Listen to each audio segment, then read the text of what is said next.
It's been a while. Hey, it's Romania Black, and oh my gosh, it's been 5 months. Nearly 5 months to the day since Hanako-Kun, Toilet Bound Hanako-Kun, since volume 16 came out. Oh my gosh. And so I have been patiently waiting. I've got a whole playlist of Toilet Bound Hanako-Kun reactions. Most of them now are the manga volumes that have been coming out. But I started catching up with the manga after the anime was over. And then once I caught up with volume 16, I was like, okay, every volume worth of chapters that comes out, I'll do a reaction, because I don't want to do it just chapter by chapter. I feel like anytime you do a manga reaction, it needs to be a volume, because I feel like a lot of mangaka, they write storylines meant to be in volume format, right? You have cliffhangers, you have things leading into one from the other, you have lots of things going on. So I feel like it's best to read it in terms of being a volume. And volume 15 just came out in Japan back in September, and volume 16 I've reacted to hasn't come out officially yet.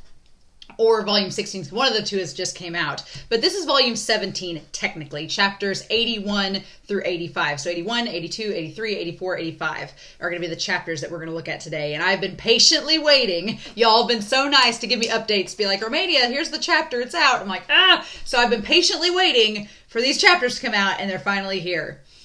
And I'm pretty excited. So we're not going to waste any time. We are going to dive right in. When the story left off, I had to go back and reread, because I was like, it's been 5 months. I need to catch up again.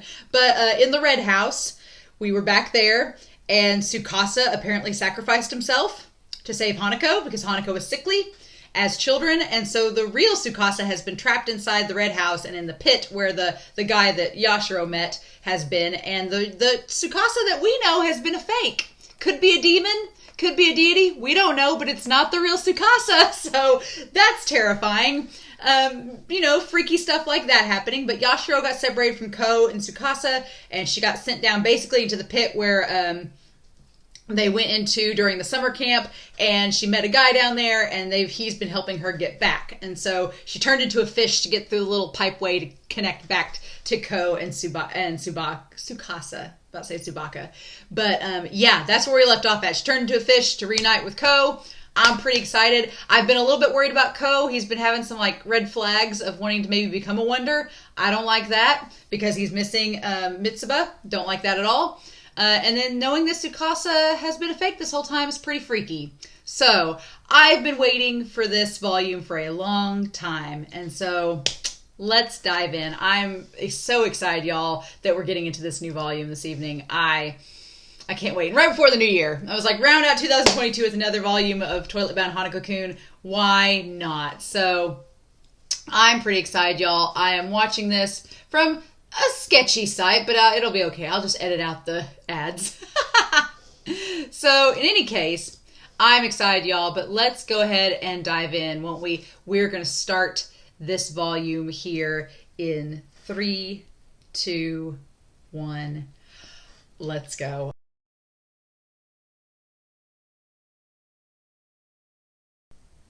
Oh my gosh, this volume. They have to make a season 2 of this anime. They just have to. I think they have enough material now. They could make a season 2, but getting to this part animated would be amazing. I've commented on it in other volumes, but I think season one, the series starts out where it's kind of cutesy and it's kind of creepy. And yeah, it gets dark with the whole thing with Mitsuba and with Tsukasa, but they preview so many things. By the time you get deeper into the story, like this volume and the last volume, the whole thing with Teru, I love this chapter. This last chapter, I love it. Oh my gosh. And it's all coming together. The story is all coming together, right? The story is all coming together because this whole thing with Tsukasa, something is up with Tsukasa. That it is demonic and evil. So Katakuri is the name of the guy. We found the name of the guy out that was in the well, Katakuri. And the idea that the Kanagi that are sacrificed, if they stay in that certain realm over time, their souls just slowly decay and wither away until they're just resentful little balls of hate, unless like a deity or something consumes them. So that's the thing. They established in this that like Aoi being a Kanagi, the supernaturals think that she's something to eat. So I'm wondering, it sounds like that whatever demonic presence was in the Red House ate Tsukasa and made him become part of him, because it like was coming out of him, like that's why he couldn't leave the boundary, because he's stuck there. But that begs the question of what the heck Tsukasa. But then he said, I can't wait to see how Hanako kills me. So I don't know if if the boundary, theory time. So if the boundary that he's in, if the location, the boundary, or the temporal non-existent place, that the limbo that Yashiro and Kou went to was somewhere like in a time warp, like stuck in this time period, and then in an alternate timeline or something, at some point in the future, Tsukasa got out and was killed by Hanako. But there's still so much unanswered about what Tsukasa is exactly. Like, is the Tsukasa that Hanako killed, is that Tsukasa the same one that was in the house? Is it different? Are they all the demon at this point? Is the actual Tsukasa not really alive anymore? Is it kind of like, if you've ever watched Number 6, there's a character in Number 6 that their soul is still there, but it's basically been consumed by something else. So it's like, has Tsukasa's soul basically been circumvented by this demonic spirit, and Tsukasa's just kind of barely there, like its consciousness is still there, but it's technically become the demon at this point. I don't know. I get why. At first I was like, why is Hanako so adamant that Aoi gets on the train? But so she'll die, so that she'll cross over to the far shore, technically die, and then Yashiro's life will be extended. But Teru, God, Hanako's face in this chapter, when Teru has the sword through his arm, and Teru, here's the thing.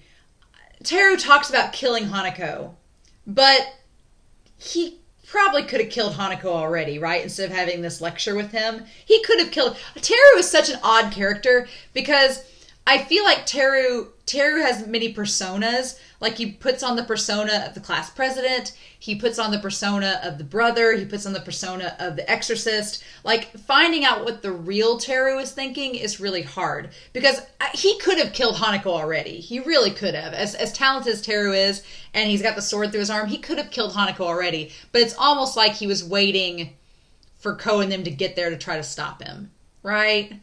I just feel like letting Akane take Ao back. God, I wanted him to kiss her, but maybe he'll wait on that. I mean, they did just get reunited, but I was like, she loves you!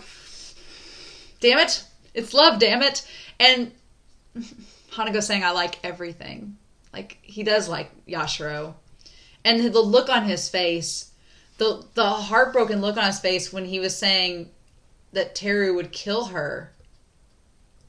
And he was just like, are you serious? And he's like, who knows? But it's helped open your eyes a little, huh?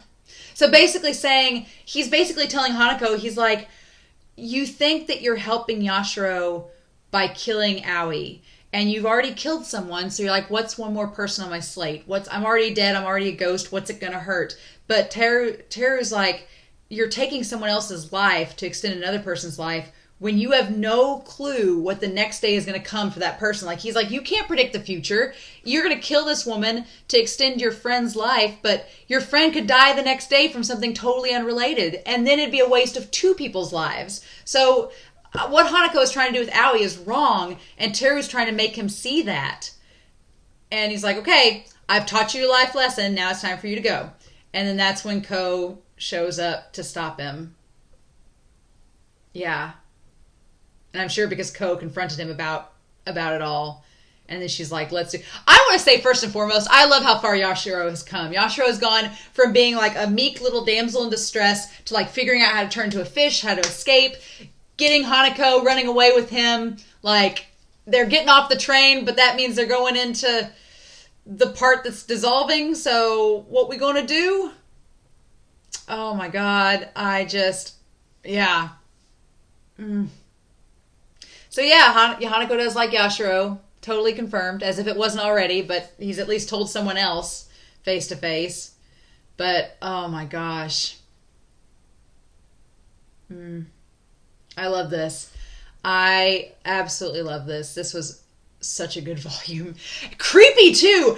There's so many good shots. I want to find some shots to put in the thumbnail. There are so many good shots, but gosh, it's hard to wait a month per chapter, I'm sure, and it's hard to wait 5 months for a volume, but the artwork in this the artwork in the series is so gorgeous. Like the details, I want to go back and reread all 5 of these chapters and like take my time with it because there's so many expressions and really cute panels, and I want to find some panels to put in the thumbnail. But there's so many really good panels, and the color spreads, like it's so gorgeous. And I do eventually want to start getting the manga because they're just so good. And eventually I'll have a mochi to put on my. I eventually want to get some like new shelves, and then maybe some like cubes, and then have like a mochi on there with the Sherlock hat. But that mochi with the little bandana wrapped around with the treats. So yeah, so the Red House. The thing with Tsukasa is so tragic because he thinks that Hanako hates him, and he doesn't. He was just mad at the moment, and Teru telling him that. But yeah, it's freaky stuff going on with whatever that demonic presence. The fact that it was, I really do think it's the demonic presence that, I really think it's the demon that was the Tsukasa we've known until now, because it was parroting. Because we've been commenting in the anime and in the other volumes where like Tsukasa acts like a little kid. Yeah, because this demon's been parroting everything that he was doing. Like when he was talking to the demon under the house, which was creepy, and feeding it birds and snakes and cats, which was creepy. It was parroting and mimicking him. So I feel like this demonic presence is just copied Tsukasa and copied his like consciousness, like a 4-year-old consciousness, and then gone after Hanako. So it's very, very creepy. Mm-hmm. So we still don't know everything about Hanako's death. We still don't know about Tsukasa. Yashiro, I'm sure that Hanako is going to try to talk her out of it and everything, but I'm glad Teru said what he did, because he's not wrong. He can try his best to save and extend Yashiro's life, but it's no guarantee, right? So, gosh, this volume was so good. It was so good. So yeah, I'm really curious to know your thoughts down below. This was so much fun. I'm so glad. I hate that we have to wait 5 months until the next volume, but it's worth it. With this series, it is worth it. I will wait as long as I need to. As long as we get more Hanako-Kun content, I'll wait. I hope one day we have a season 2, but until then, I'll wait for the manga. So in the meantime, I hope you all have a wonderful week. Please stay safe, take care, and yes, I will be back eventually this summer with volume 18 of Hanako-Kun. Bye.